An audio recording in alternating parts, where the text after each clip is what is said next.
In economics, utility is a measure of preferences over some set of goods and services. The concept is an important underpinning of rational choice theory. Utility is an important concept in economics and game theory, because it represents satisfaction experienced by the consumer of a good. A good is something that satisfies human wants. Since one cannot directly measure benefit, satisfaction or happiness from a good or service, economists instead have devised ways of representing and measuring utility in terms of economic choices that can be measured. Economists have attempted to perfect highly abstract methods of comparing utilities by observing and calculating economic choices. In the simplest sense, economists consider utility to be revealed in people's willingness to pay different amounts for different goods. Applications. Utility is usually applied by economists in such constructs as the indifference curve, which plots the combination of commodities that an individual or a society would accept to maintain a given level of satisfaction. Utility and indifference curves are used by economists to understand the underpinnings of demand curves, which are half of the supply and demand analysis that is used to analyze the workings of goods markets. Individual utility and social utility can be construed as the value of a utility function and a social welfare function respectively. When coupled with production or commodity constraints, under some assumptions these functions can be used to analyze Pareto efficiency, such as illustrated by Edgeworth boxes in contract curves. Such efficiency is a central concept in welfare economics. In finance, utility is applied to generate an individual's price for an asset called the indifference price. Utility functions are also related to risk measures, with the most common example being the entropic risk measure, revealed preference. It was recognized that utility could not be measured or observed directly, so instead economists devised a way to infer underlying relative utilities from observed choice.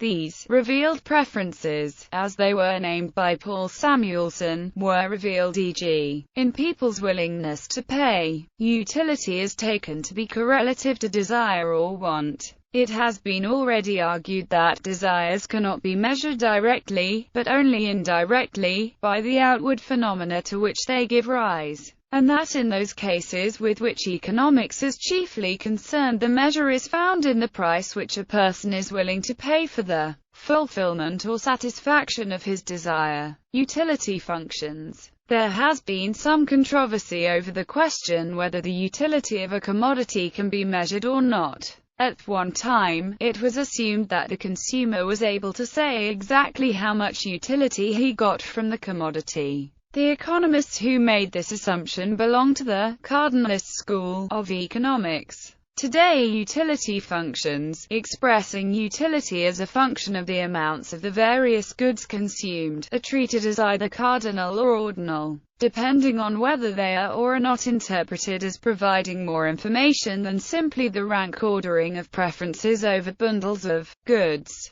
such as information on the strength of preferences. For example, suppose a cup of orange juice has utility of 120 utils, a cup of tea has a utility of 80 utils, and a cup of water has a utility of 40 utils. With cardinal utility, it can be concluded that the cup of orange juice is better than the cup of tea by exactly the same amount by which the cup of tea is better than the cup of water. One cannot conclude, however, that the cup of tea is 2/3 as good as the cup of juice, because this conclusion would depend not only on magnitudes of utility differences, but also on the zero of utility. Neoclassical economics has largely retreated from using cardinal utility functions as the basis of economic behavior. A notable exception is in the context of analyzing choice under conditions of risk. Sometimes cardinal utility is used to aggregate utilities across persons, to create a social welfare function. The argument against this is that interpersonal comparisons of utility are meaningless because there is no simple way to interpret how different people value consumption bundles.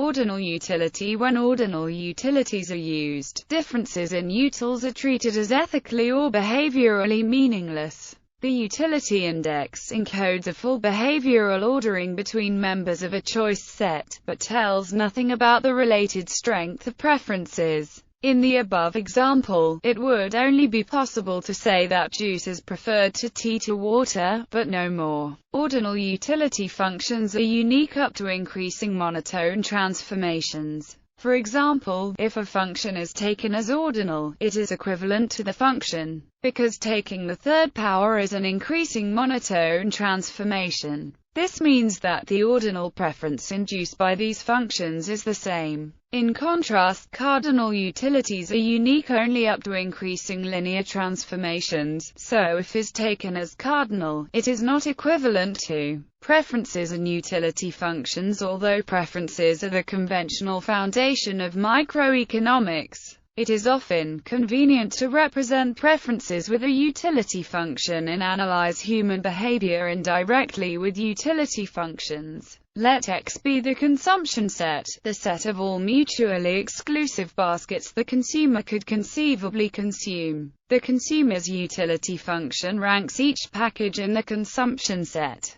If the consumer strictly prefers X to Y or is indifferent between them, then, for example, suppose a consumer's consumption set is X equals nothing, 1 apple, 1 orange, 1 apple, and 1 orange, 2 apples, 2 oranges, and its utility function is U equals 0, U equals 1, U equals 2, U equals 4, U equals 2 and U equals 3. Then this consumer prefers 1 orange to 1 apple, but prefers 1 of each to 2 oranges. In microeconomic models, there are usually a finite set of L commodities, and a consumer may consume an arbitrary amount of each commodity. This gives a consumption set of, and each package is a vector containing the amounts of each commodity. In the previous example, we might say there are 2 commodities, apples and oranges. If we say apples is the first commodity, and oranges the second, then the consumption set in U equals 0, U equals 1, U equals 2, U equals 4, U equals 2, U equals 3 as before. Note that for U to be a utility function on X, it must be defined for every package in X. A utility function represents a preference relation on X IFF for every, implies. If U represents, then this implies is complete and transitive, and hence rational. Examples of utility function forms in order to simplify calculations.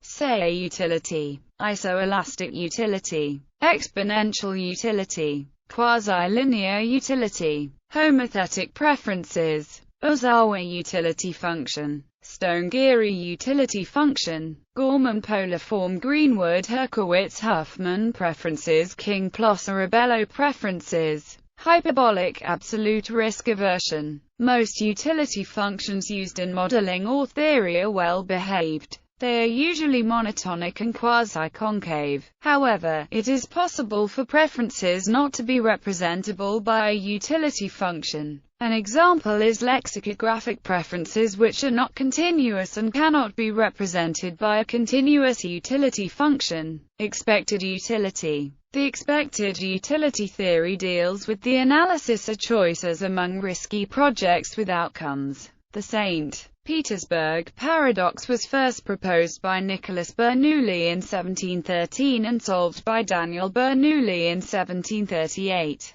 Bernoulli argued that the paradox could be resolved if decision-makers displayed risk aversion and argued for a logarithmic cardinal utility function. The first important use of the expected utility theory was that of John von Neumann and Oscar Morgenstern, who used the assumption of expected utility maximization in the formulation of game theory. Von Neumann-Morgenstern expected utility. Von Neumann and Morgenstern addressed situations in which the outcomes of choices are not known with certainty, but have probabilities attached to them. A notation for a lottery is as follows. If options A and B have probability P and 1 minus P in the lottery, we write it as a linear combination. More generally, for a lottery with many possible options, where, by making some reasonable assumptions about the way choices behave, von Neumann and Morgenstern showed that if an agent can choose between the lotteries, then this agent has a utility function such that the desirability of an arbitrary lottery can be calculated as a linear combination of the utilities of its parts, with the weights being their probabilities of occurring. This is called the expected utility theorem. The required assumptions are 4 axioms about the properties of the agent's preference relation over simple lotteries, which are lotteries with just 2 options. Writing to mean A is weakly preferred to B. The axioms are completeness for any 2 simple lotteries if either or, transitivity for any 3 lotteries if and then, convexity, continuity if then there is a between 0 and 1 such that the lottery is equally desirable as independence for any 3 lotteries and any probability P, if and only if, intuitively, if the lottery formed by the probabilistic combination of and is no more preferable than the lottery formed by the same probabilistic combination of, and then and only then. Axioms 3 and 4 enable us to decide about the relative utilities of 2 assets or lotteries. In more formal language, a von Neumann-Morgenstern utility function is a function from choices to the real numbers, which assigns a real number to every outcome in a way that captures the agent's preferences over simple lotteries. Under the 4 assumptions mentioned above, the agent will prefer a lottery to a lottery if and only if, for the utility function characterizing that agent, the expected utility of is greater than the expected utility of. Repeating in category language is a morphism between the category of preferences with uncertainty and the category it rails as an additive group. Of all the axioms, independence is the most often discarded. A variety of generalized expected utility theories have arisen, most of which drop or relax the independence axiom. Utility as probability of success. Castiglione and Licky and Bordley and Licky provided another interpretation for von Neumann and Morgenstern's theory. Specifically for any utility function, there exists a hypothetical reference lottery with the expected utility of an arbitrary lottery being its probability of performing no worse than the reference lottery. Suppose success is defined as getting an outcome no worse than the outcome of the reference lottery. Then this mathematical equivalence means that maximizing expected utility is equivalent to maximizing the probability of success. In many contexts, this makes the concept of utility easier to justify and to apply. For example, a firm's utility might be the probability of meeting uncertain future customer expectations. Indirect utility. An indirect utility function gives the optimal attainable value of a given utility function, which depends on the prices of the goods and the income or wealth level that the individual possesses. Utility of money. One use of the indirect utility concept is the notion of the utility of money. The utility function for money is a nonlinear function that is bounded and asymmetric about the origin. The utility function is concave in the positive region, reflecting the phenomenon of diminishing marginal utility. The boundedness reflects the fact that beyond a certain point money ceases being useful at all, as the size of any economy at any point in time is itself bounded. The asymmetry about the origin reflects the fact that gaining and losing money can have radically different implications both for individuals and businesses. The nonlinearity of the utility function for money has profound implications in decision-making processes. In situations where outcomes of choices influence utility through gains or losses of money, which are the norm in most business settings, the optimal choice for a given decision depends on the possible outcomes of all other decisions in the same time period. Discussion and criticism. Cambridge economist Joan Robinson famously criticized utility for being a circular concept. Utility is the quality in commodities that makes individuals want to buy them, and the fact that individuals want to buy commodities shows that they have utility. Robinson also pointed out that, because the theory assumes that preferences are fixed. This means that utility is not a testable assumption. This is because if we take changes in people's behavior in relation to a change in prices or a change in the underlying budget constraint, we can never be sure to what extent the change in behavior was due to the change in price or budget constraint and how much was due to a change in preferences. This criticism is similar to that of the philosopher Hans Albert, who argued that the ceteris paribus conditions on which the marginalist theory of demand rested on rendered the theory itself an empty tautology and completely closed to experimental testing. In essence, demand and supply curve is purely ontological and could never be demonstrated empirically. Another criticism comes from the assertion that neither cardinal nor ordinal utility is empirically observable in the real world. In the case of cardinal utility, it is impossible to measure the level of satisfaction quantitatively when someone consumes or purchases an apple.